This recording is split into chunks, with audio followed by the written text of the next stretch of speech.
Овој викенд второлигашите ќе ги имаат своите генералки пред стартот на новата сезона која е закажан за 15 август. Детонит Плачковица од Радовиш ќе го одигра својот втор контролен надпревар кој ќе биде генералка против Кожев од Гевгелија.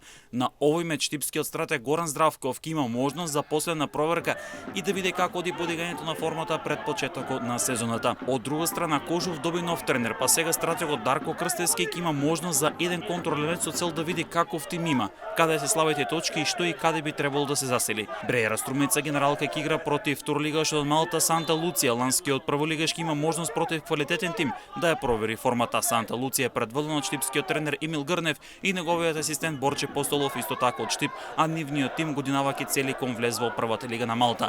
В недела ќе се игра генералка под рефлектори во Струмица каде беласици и работнички ќе имаат можност за последна проверка пред стартот на новата сезона. Поранешните прволигаши ќе имаат можност да видат како им оди подигањето на формата и за последен пат на контрол меч да коригираат одредени работи во самата игра пред стартот на првото коло на втората македонска фудбалска лига закажан за 15 август.